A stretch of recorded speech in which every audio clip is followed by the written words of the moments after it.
Hello, and welcome to the Socks Reviews channel. In this video, we are gonna talk about the Oppenheimer movie. Directed by the legendary Christopher Nolan, and with an ensemble cast of Cillian Murphy, Emily Blunt, Matt Damon, Robert Downey Jr., Florence Pugh, Josh Hartnett, Casey Affleck, Rami Malek, Kenneth Branagh, and others.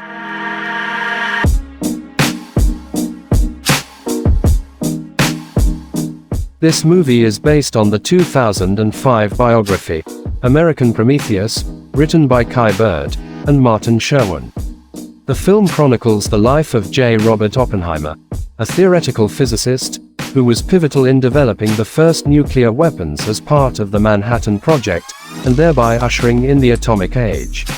I was mind blown with how cinematic and lifelike this movie appears to be. This movie is meant to be watched at the biggest screen you could find. Filled with tense dialogues, and the background score complementing it, Nolan has indeed created a masterpiece of cinema.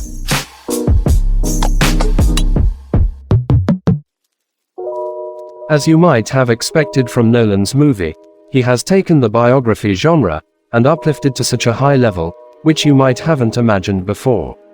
As with the norm of Nolan's movies, the audience is expected to have a prior understanding of a movie's plot before watching it. Same goes here as well.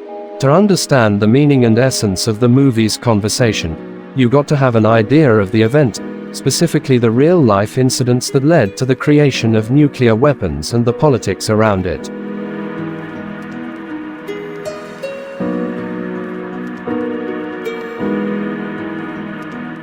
That being said, I have come across a few people who complained about the plot of the movie. They were expecting Nolan-ish stellar action sequences.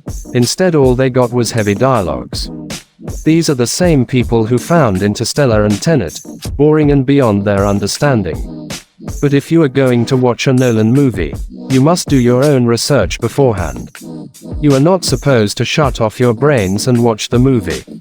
You become an active participant in this movie. That's what makes watching such a movie worthwhile.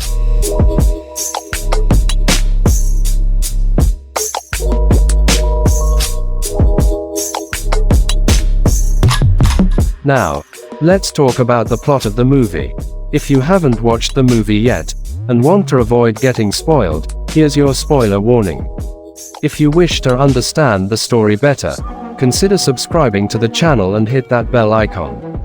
Thank you. Without any further ado, let's get back to the story.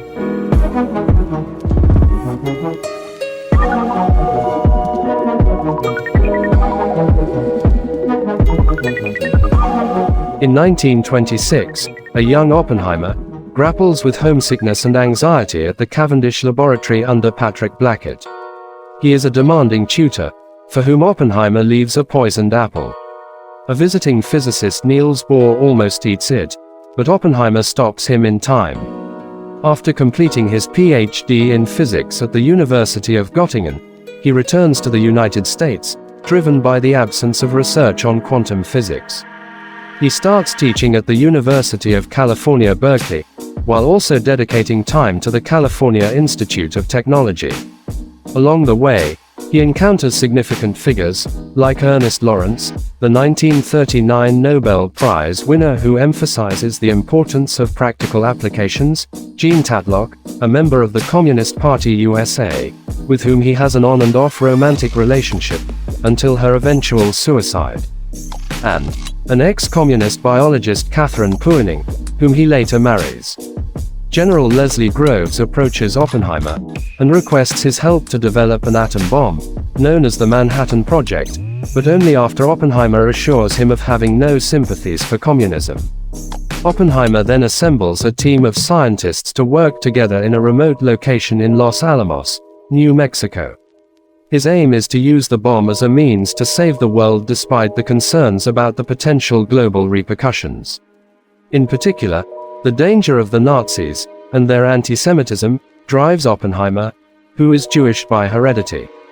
At one point, he and renowned physicist Albert Einstein discuss the possibility of the bomb triggering a chain reaction that could lead to catastrophic consequences, and potentially, the end of the world. When Germany surrenders in World War II, some of the Manhattan Project's scientists begin questioning its relevance.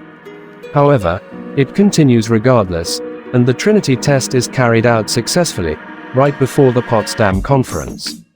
United States President Harry Truman makes the decision to drop atomic bombs on Japanese cities, Hiroshima and Nagasaki. The surrender of Japan leads to Oppenheimer becoming a celebrated public figure, and dubbed as the father of the atomic bomb. Devastated by the immense destruction caused by these bombings, Oppenheimer meets with Truman in his office.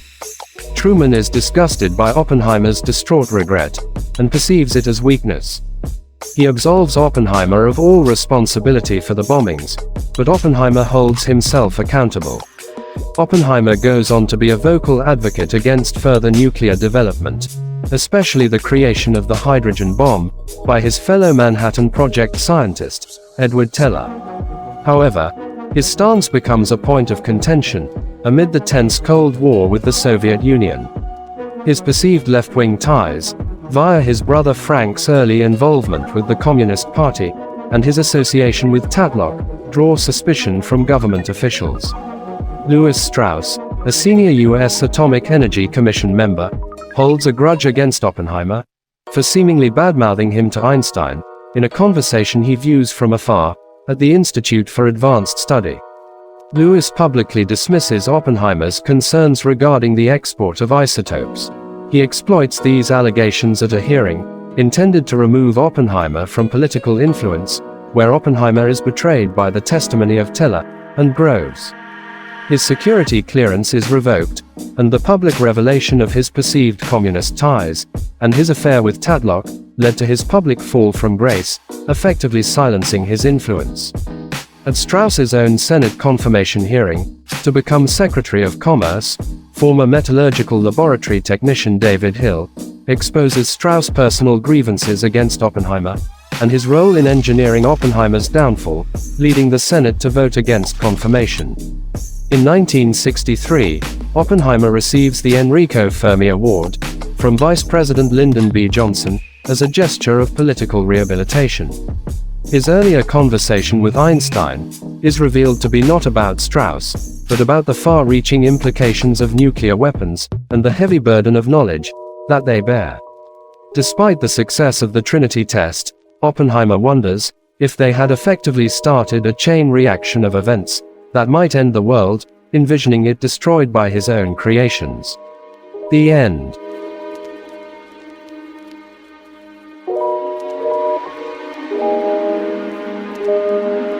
Nolan has created a masterpiece.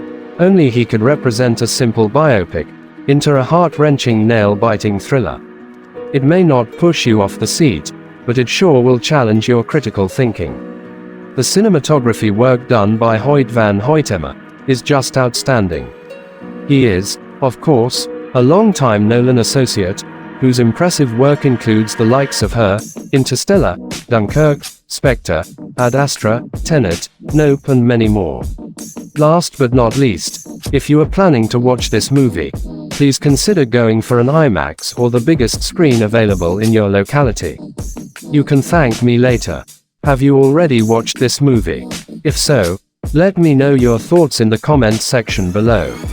If you have watched this video till now, then consider subscribing to the channel and hit that bell icon to get notified when a new video is out. And thank you very much for watching this, and I will see you in the next video. Have a nice one. You can check out other videos in this channel. I remembered the line from the Hindu scripture, the Bhagavad Gita.